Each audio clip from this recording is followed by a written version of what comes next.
Hello, Wolfpack. Today is Friday, February 16th, 2018. I'm Nick Sear. And I'm Jonathan Gonzalez. And this is your Wolfpack News. Nice winner chicken dinner.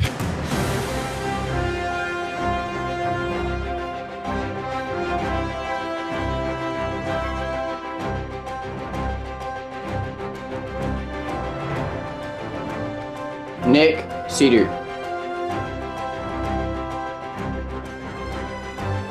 Jonathan Gonzalez.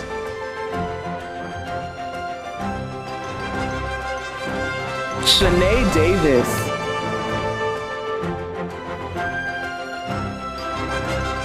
Tyler Mattel. Malik Graham.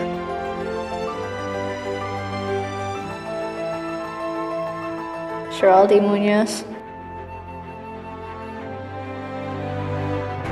Travis Jackson.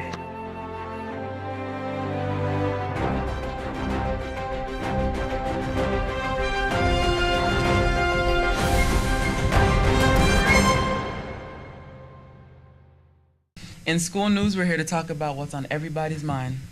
Cell phones. I'm Shanae Davis. And I'm Corey Shear. Are cell phones educational tools or a scourge on learning? School districts and educators are divided on whether cell phones should be allowed in the country's classrooms. Studies show that teachers all across the Americas compete with the students' phones for attention. One high school teacher from Fairfax County, Virginia, says the problem is getting worse, and telling some rebellious students to stow away their phones can be a potential problem.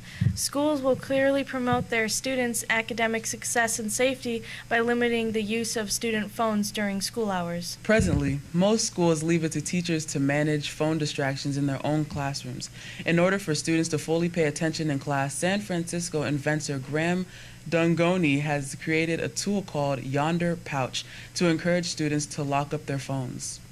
There are 600 schools that have officially signed up for the benefit of the students, and nearly all of them show a decrease in behavior problem and an increase in student achievement. Obviously, there are lots of opinions on campus regarding this issue. So, what made you want to come up with the cell phone lockers? The cell phone lockers, first and foremost, should not be seen as a punishment. That's not why they were brought to the academy. What the issue that we had on hand is that we had a lot of teachers who were frustrated because the students were not engaged in the lesson, they were engaged in their cell phone.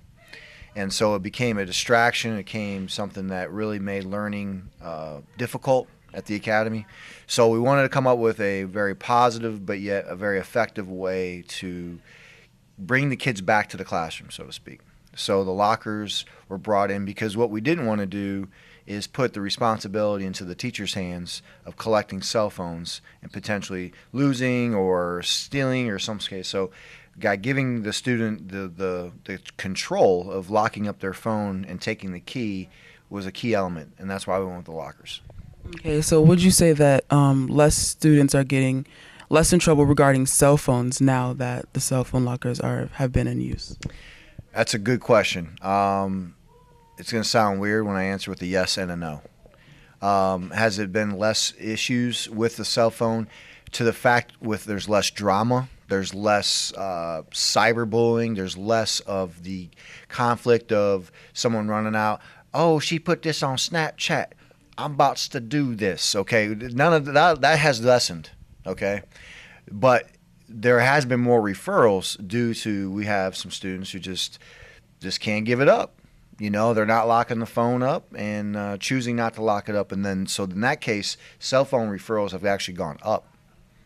So that's what we're working on right now is just getting kids to understand that we don't want your phone. We're not trying to damage you or punish you.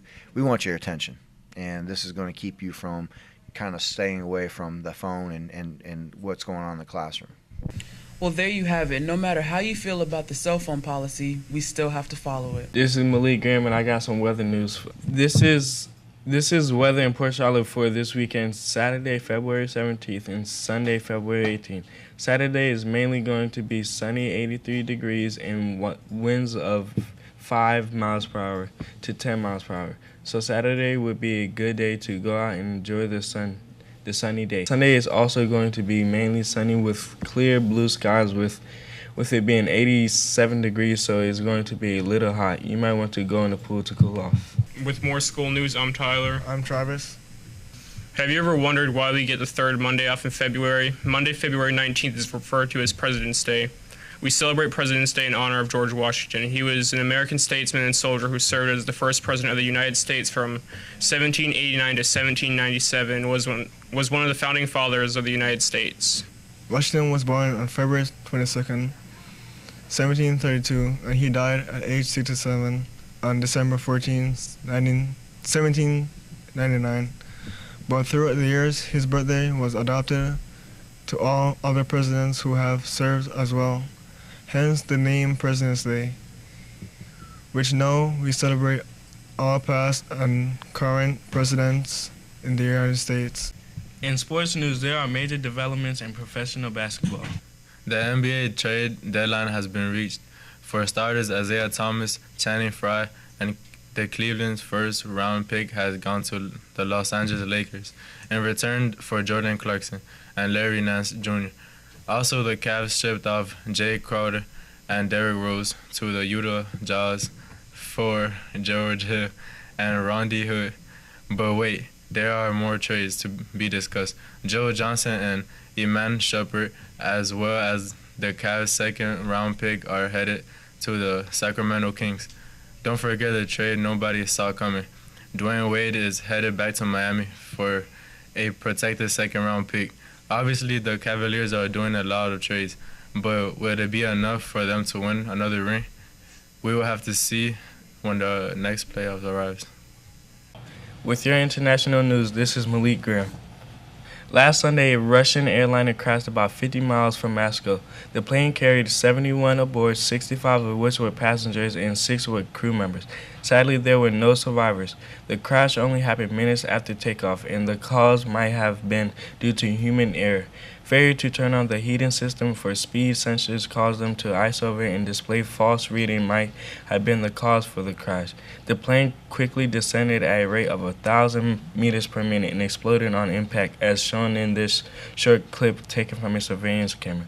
At the site of the plane crash, a search operation has taken place with more than 100 people involved. Hundreds of the plane parts have been recovered, along with over 1,400 body parts. I'm Shirley Munoz, and it's time for some entertainment news. It looks like you Netflix addicts out there are in for a treat. One of the most popular programs on the streaming service Netflix is Stranger Things, a show that goes out of its way to infuse each episode with a 1980s flair and feeling. The third season of the show has just been announced. The cast and crew hasn't even started shooting for season 3 yet, since they have been too busy living it up and collecting awards at various shows and ceremonies. There's no official word when the characters of Stranger Things will return to Hawkins, Indiana for season 3, but online sources say that production will commence in mid-April. For a look at the show everyone is talking about, here's a closer look.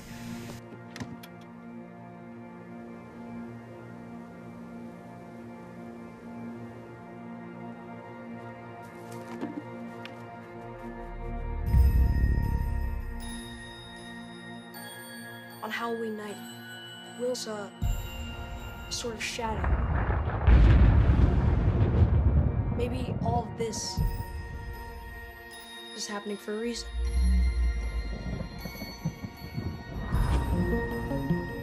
These are not nightmares. It's happening. And it all leads back to here.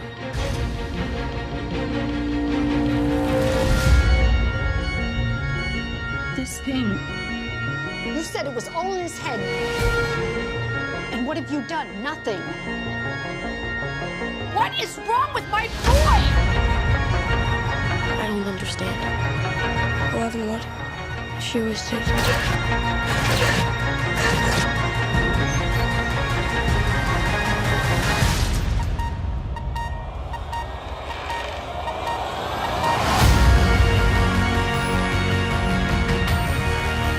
Reaching into Hawkins.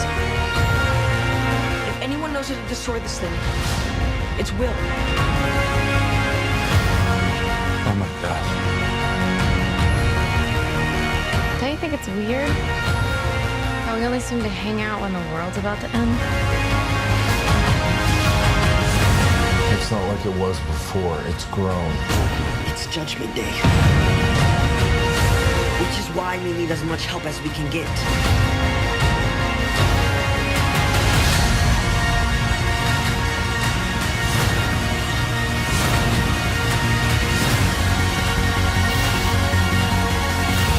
Is anyone there? Anyone? You should go now. It's almost here.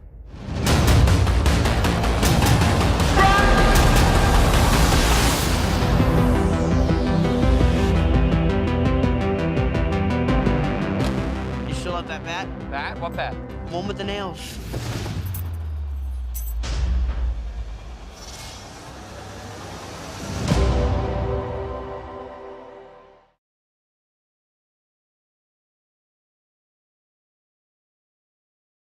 Executive producer Sean Levy states that the creators are going to not rush the show. Levy and the show's creators and directors, the Duffer Brothers, have already planned out all the storylines for season 3 and are eager to tell fans that a dedication to making a quality product will determine when the next season is ready. Matt Duffer revealed that there will be at least a 1-year jump time for the third installment due to the teen cast growth spurts. Season 2 was set in 1984, so the upcoming season of the show will likely be set in at least 1985. Fans of the show are counting down the minutes until the premiere, but they won't be counting as many episodes on their Netflix queue. The show creators have announced a shorter 8 or 9 episode season since the story will drive how many episodes are needed, not some random studio requirement. There's little information about Season 3's story, but the creators did mention that the character of Will Byers is going to suffer effects from being trapped in the Upside Down for so long. Last season, the character of Dustin will also likely get more action in upcoming episodes. That's it for today's broadcast, and don't forget there's no school Monday, Wolfpack. I'm Charlotte Munoz. And I'm Sinead Davis, and don't forget, if it's news, it's at the Academy. Yay!